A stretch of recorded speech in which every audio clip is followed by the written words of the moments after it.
Tangan aku sebelah kiri, bagian atas tuh sakit banget kayak orang ketusuk gitu loh Pak. Kayak apa sih namanya? Kayak ngilu gitu sampai akhirnya nggak bisa tidur. Ya beneran nih Pak.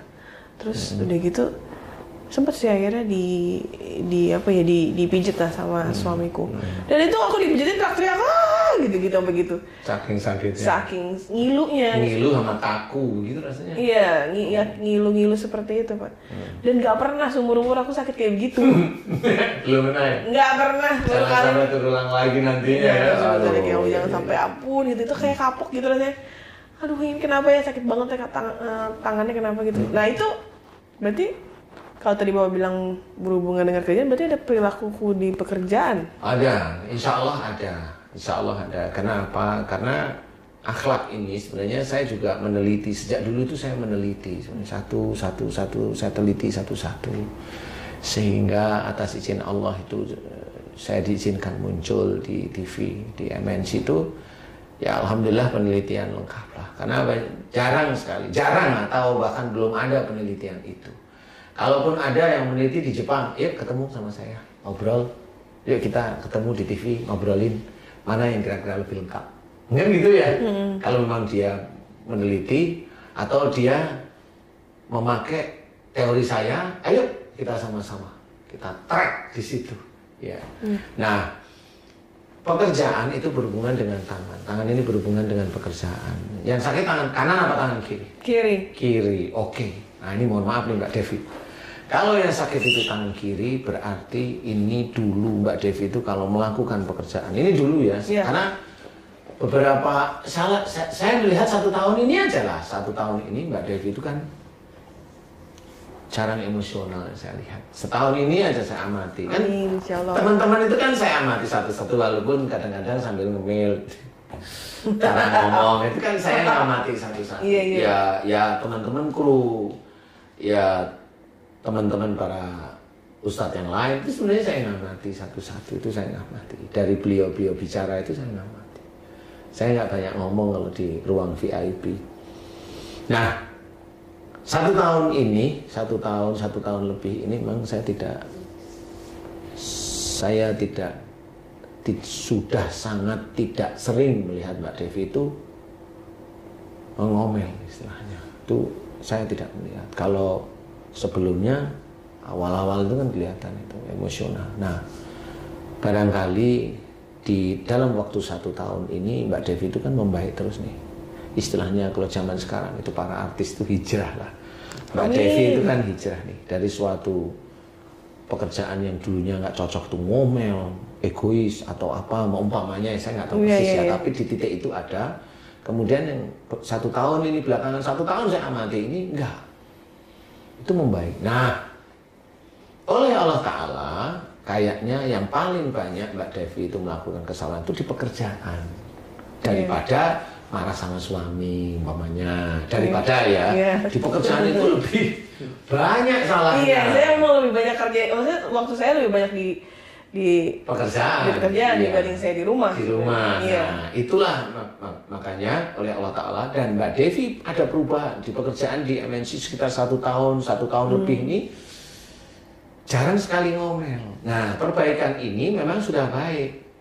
Nah, cuma kayaknya Allah itu ingin melihat Mbak Devi itu lebih serius. Jadi kalau sudah berubah, dulu kan kamu marah. Ini umpamanya kalau orang bertanya itu seperti dulu kan kamu pemarah. Itu kan ada dosa. Kenapa kamu nggak mohon ampun pada Allah? Nah itu loh maksudnya. Jadi ada yang ketinggalan di Mbak Devi di luar hijrah itu adalah mohon ampun. Kalau dulu itu kalau bekerja itu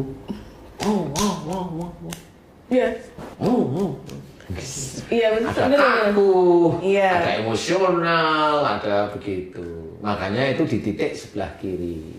Nah kalau yang kanan beda. Kalau kanan itu Mbak Devi itu mengerjakannya itu baik. Nggak ngomel dulu. Nanti kalau udah ketanggor nih, mulai nih marahnya itu muncul setelah ada persoalan-persoalan. Tapi tidak emosional dulu, diem nih. Sekali 2 kali, nah baru 2 kali marah. Nah itu nanti sakitnya di kanan.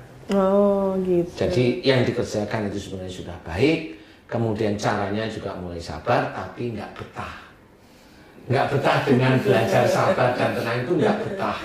Paham ya? Iya. Sehingga Allah tetap mengingatkan, itu biasanya nanti sakitnya di tangan kanan.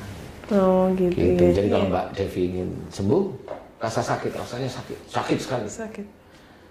Coba sekarang doa. Ini mumpung nih para guys, para teman-teman beriman dan ibu-ibu muda temannya Mbak Devi ini pada nonton. Mbak Devi, mohon ampun. Coba langsung sekarang. Nah ini mumpung nih produser saya tuntun nih. Mohon ampun kepada Allah Ta'ala jika memang dulu ya Mbak ya. Jadi sebelum menangani siraman kolbu ini dulu emosional dan Mbak Devi hafal iya saya emosional. Nah, mohon ampun kepada Allah Ta'ala. Cukup 3 kali aja, tapi serius ya Allah jika sakitku ini disebabkan karena dulu saya dalam bekerja saya emosional kaku, ampuni aku ya Allah, istighfar. Ulangi lagi ya Allah jika sakit saya yang di tangan kiri ini disebabkan karena dulu saya bekerja, saya emosional, saya kaku. Jika itu salah dan dosa, ampuni dosa saya, astagfirullahaladzim. Ulangi lagi sekali lagi. Begitu guys, saya mencoba untuk mengangkat Mbak Devi. Kita coba Mbak Devi. Gimana? Udah Mbak? Udah. Gimana? Enak sih Pak, kayak ada yang plong-pleng gitu. Oh gitu? Alhamdulillah. Ayo bilang sama teman-teman. Alhamdulillah. Ya bener sih. Kadang-kadang namanya juga anak muda ya Pak. Kalau misalnya kita kerja kan emang jiwanya tuh kan masih kenceng banget. Tapi di siraman kolbu tuh aku belajar ketemu juga sama bapak-bapak senior gitu. Aku belajar untuk bisa mengendalikan emosi, kerjanya nggak pakai emosi, dan bisa belajar sabar sebenarnya. Terus kaget juga sih sempat ngerasain sakit ini. Tapi kalau bapak tadi ngomong aku seperti itu dahulu ya benar gitu. Karena segala sesuatu pengen buru-buru, gerasak-gerusuk, ayo ini semua tuh dikerjakan secara cepat, tapi nggak peduli apakah orang itu bisa atau enggak. Benar. Jadi akhirnya ya pasti sakit ya Pak. Tapi alhamdulillah nih habis ngobrol sama Bapak terus tahu, oh iya maksudnya seperti itu. Enak sih sekarang jadi plong. Gitu. Ya alhamdulillah, berarti yang ditunggu oleh Allah Ta'ala itu adalah permohonan ampunan Mbak Devi kepada Allah ya. Kalau udah itu terus nanti sekali-kali semuanya lah dimohonkan ampunan. Kalau memang kerjanya itu kaku, emosional, keras dulu ya mohon ampun. Kalau mamanya di keluarga ada kaku, ada keras, ada emosional, ya mohon ampun seperti itu. Jadi Allah itu sebenarnya menunggu itu. Istilahnya kalau doa-doa kita sebagai seorang muslim itu nanti banyak dikabulkan Allah, salah satunya itu. Kalau saat ini Mbak Devi sudah enak, plong rasanya. Nah, berarti doanya Mbak Devi mulai dikabulkan oleh Allah. Amin ya Allah. Jadi di situ juga, yang harus dijaga adalah kalau doa itu sudah mulai dikabulkan oleh Allah Ta'ala, yang harus dijaga adalah jangan ujub juga. Jangan terus merasa, doaku dikabulkan berarti nanti saya doa itu pasti dikabulkan. Jangan seperti itu juga. Walaupun berharap boleh ya. Berharap itu boleh. Tetapi yang dijaga ujub riak kita, itu kita jaga. Nah, kalau gini gimana Pak? Maksudnya aku kan awam ibaratnya. Baru belajar tentang ini ilmu Bapak terus ataupun ketemu dengan pausat-pausat itu adalah pada saat aku di siraman kolbu. Nah, orang tuh mikir gini, kalau sakit itu kan malah justru dosa aku diampunin, kayak gitu tuh Pak. Itu, nah kalau misalnya orang berpikir seperti itu sebenarnya benar apa salah nggak sih? Kalau saya itu gampang. Kalau Allah sudah berfirman, wa ma asabakum min musibatin fa bima kasabat aydikum. Apa saja musibah yang engkau terima, entah itu kecelakaan, entah itu kehilangan uang, entah itu kebentur kepalanya, entah itu sakit, itu disebabkan dari buah tanganmu sendiri. Buah tangan itu berarti dosa. Berarti kalau sakit itu dimunculkan oleh Allah Ta'ala berarti masih ada dosa. Oke. Jadi kalau ayatnya bilang begitu berarti kamu sudah mohon ampun belum?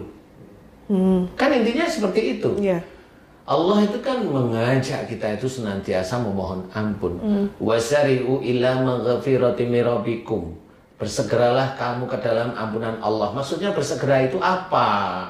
Bersegera itu kalau kita sudah tahu salah kita di mana, kekurangan kita di mana, nah kita segera langsung memohon ampun. Kan tetap ditunggu oleh Allah Ta'ala bahwa memohon ampun itu wajib. Lah kalau belum memohon ampun kepada Allah Ta'ala tentang perilakunya, umpamanya dia suuzon hobinya, kemudian pusing. Lah mohon ampun tentang suuzonnya aja belum pernah, kemudian dia pusing kok katanya itu dosanya diampuni atau hilang. Lah kan pakai otak di sini. Lah ya nggak bisa seperti itu. Ada ininya, ada apa namanya? Ada caranya yang harus dikerjakan. Seperti umpamanya mau bikin SIM kan harus daftar dulu, harus ini, kan gitu. Bukan ujuk-ujuk terus langsung naik kendaraannya jalanin, itu kan nggak seperti itu. Gitu. Berarti sebenarnya dosa itu akan hilang setelah kita memohon ampun, gitu maksudnya Pak? Lah iyalah, sekarang kalau Mbak Devi mohon ampun langsung diberi hilang oleh Allah Ta'ala. Ini kan Allah, bukan saya nggak ngapa-ngapain. Iya. Lah kan berarti doa Mbak Devi itu kan sampai insya Allah pada Allah Ta'ala. Lah yang menghilangkan sakit siapa? Siapa coba? Allah. Kan Allah. Berarti kan Mbak Devi doanya itu sampai dan Allah itu mencabut. Lah kan hilang. Jadi kalau ada sakit kemudian mohon ampun, sakitnya dihilangkan, ya itu dari Allah karena dia mau berusaha untuk mohon ampun. Kan begitu intinya. Jadi kalau mamanya nggak berusaha mohon ampun, belum pernah mohon ampun, dia itu sakit di situ, nggak pernah mohon ampun, kemudian dia bilang itu dosa diampuni, ya menurut saya kalau dia berpandangan seperti itu, monggo. Kalau saya, monggo. Nggak apa-apa kok. Kita beda pengertian, boleh. Tapi saya cuma bilang, nanti hati-hati di akhirat ya. Gitu. Nanti hati-hati di akhirat itu harus berpikir loh berarti. Di dunia ini berpikir, jangan sampai di dunia ini kita anggap itu benar, nggak taunya itu salah. Jadi kita bawa sampai ke akhirat, lah kan rugi kita nanti. Sampai di akhirat, lah salah. Padahal bukti-bukti sudah nyata ada. Banyak orang yang sakit di siraman kolbu, saya suruh mohon ampun aja, Allah langsung mencabut sakitnya. Lah itu kan sudah jelas. Oh berarti harus memohon ampun di titik-titik di mana dia melakukan kesalahan. Kenapa di situ? Ya memang itulah tanda dari Allah Ta'ala. Ya sebenarnya akhirnya paham sih Pak gitu. Karena ya kalau kita nggak mohon ampun, gimana cara kita dosanya hilang? Lah iya. Gitu kan. Kalau memang dosanya belum hilang, ya memang ada cara Allah satu yang itu juga mengkhawatirkan kita sebagai seorang muslim. Innal hasanati yudhibnas sayyi'ah. Sesungguhnya amal perbuatan baik itu akan mengurangi perbuatan yang buruk. Benar sih. Tapi itu kan kalau kita nggak pernah mohon ampun, dosanya kan banyak nih. Kemudian amal kita juga nggak tahu nih kita. Nah setelah kita manusia semua itu mati, dihilangkan, bumi sudah hancur kiamat. Nah baru itu amal perbuatan baik kita dikurangkan dengan amal perbuatan buruk. Jangan bilang dikurangkan amal perbuatan buruk kita itu bahwa perbuatan buruk kita itu selalu sedikit daripada perbuatan baik. Jangan punya pikiran seperti itu. Kenapa saya mengajak untuk senantiasa ingat kepada Allah Ta'ala itu? Kalau kita berbuat baik tapi kita ujub dan riak, hilang amal kita. Nah, kalau misalnya ada seseorang yang memang tidak pernah merasakan sakit, itu apakah dia nggak punya dosa? Enggak juga. Atau memang mungkin kita nggak pernah tahu, mungkin di luarnya kayak nggak pernah minta maaf, tapi ternyata suka meminta maaf. Pak, apa gimana sih Pak? Nggak tahu. Orang yang seperti itu memang saya nggak bisa membaca. Membaca itu dalam arti memang nggak tahu. Bisa aja orang itu memang tidak emosional. Nah, kalau tidak emosional ini kan dia tetap tertata, jadi tidak ada momennya suuzonnya ya jarang. Walaupun dia bukan orang muslim, kalau dia nggak suuzon ya dia jarang pusing. Tapi kalau dia seorang muslim, kalau hobinya suuzon, pusing dia. Kalau dikit-dikit mikir ya pilek lah dia. Tapi kalau orang non muslim, kalau dia itu nggak punya pikiran santai aja, ya dia nggak pilek sama. Jadi nggak bisa seperti itu. Semua persoalan yang lebih atau perilaku yang lebih, emosi yang lebih, salah dan dosa yang lebih itu akan muncul. Salah satunya bentuknya itu musibah. Pasti akan dimunculkan oleh Allah Ta'ala. Cuma memang khususnya bagi yang muslim, nah ini yang muslim nih, semakin agamanya, imannya bertambah, Nah ini jarang orang tahu nih. Semakin imannya bertambah, biasanya semakin dia sering sakit. Oh. Nah itu orang Muslim yang saya amati itu semakin dia imannya bertambah, semakin dia akan sering sakit. Apalagi zaman mudanya ngawur. Nah, pada waktu dia hijrah, dia mencoba untuk dekat sama Allah Ta'ala, nah banyak sakit. Pada waktu dia hijrah dari usahanya yang hebat, dia hijrah kepada Allah Ta'ala, bisa aja usahanya itu bangkrut. Oh. Loh, kenapa bangkrut? Karena dulu dia nyari usahanya juga kacau. Nah, orang nggak pernah tahu kenapa kok bisa bangkrut ya saya. Nah, itu cara Allah menguji. Itu tuh Pak. Iya itu. Paham kalau saya. Menurut saya tapi ya. Iya. Jadi orang itu nggak pahamnya di titik kenapa saya sekarang itu malah lebih dekat sama Allah Ta'ala kok bangkrut malah. Nah, seperti itu. Padahal dia juga diuji dari sisi itu. Memang dia ujian pada saat dia itu mencoba menjaga imannya, oke. Tetapi kalau dia dibangkrutkan, masih nggak dia tetap mau di jalan Allah, kan begitu. Allah kan bertanya juga. Ini orang yakin benar hijrah, omong aja atau dia konsekuen dengan omongannya, kan seperti itu. Apalagi sudah gembar-gembar, aku sudah hijrah, ngomong ke sana kemari. Sudah, itu kan juga merupakan ujub riaknya dia juga. Nah, akhirnya Allah yang menguji. Pasti, kalau itu pasti akan diuji. Makanya nggak usah cerita. Kalau ini bisa ya diam kayak orang bodoh, itu malah lebih enak. Kalau diajak ya ketawa-ketiwi. Kalau difitnah ya senyum-senyum. Tahu kalau fitnah itu sampai ke telinga kita, itu berarti Allah mengizinkan kita ngerti. Sehingga didoakan orang agar orang tersebut diselamatkan oleh Allah. Cara-cara Islami kita kerjakan aja. Persoalan orang itu urusan orang itu dengan Allah, nggak usah takut. Yang penting tangannya sudah enak. Alhamdulillah. Alhamdulillah. Jadi besok itu kalau ngabani saya itu 15 menit, cedung gitu itu datang lagi. Insya Allah seperti itu. Alhamdulillah Pak. Jadi ada hubungannya antara akhlak dan perbuatan itu dengan penyakit atau dengan musibah. Saya ceritakan, seorang anak dia masih sudah akil balik tapi dia masih remaja, dia kalau dikasih nasihat sama orang tuanya selalu bantah dan berani dan emosional. Suatu ketika musibahnya dia bukan masalah sakit yang kelihatan orang sakit, tapi bisa aja dia tabrakan kakinya patah. Ya Allah. Dan itulah sakit yang dimaksud Allah Ta'ala. Kenapa itu di kaki? Ya karena berhubungan dengan masalah keluarga. Kalau dia itu dikasih tahu, diatur sama orang tuanya, nggak mau, dia pilih emosional keras. Nah, kerasnya dengan orang tua itu dibalas oleh Allah Ta'ala, diberi kasih peringatannya, yaitu dengan patah. Jadi kalau ada orang yang patah, berarti sebenarnya hatinya itu ada yang keras. Seperti itu.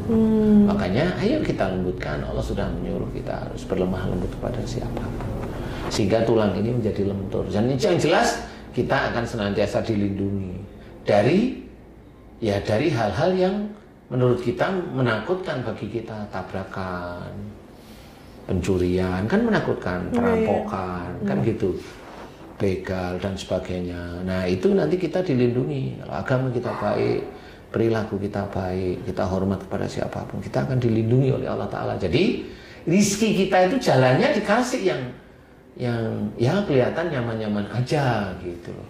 Tidak bikin hati itu malah deg-degan seperti itu. Gitu.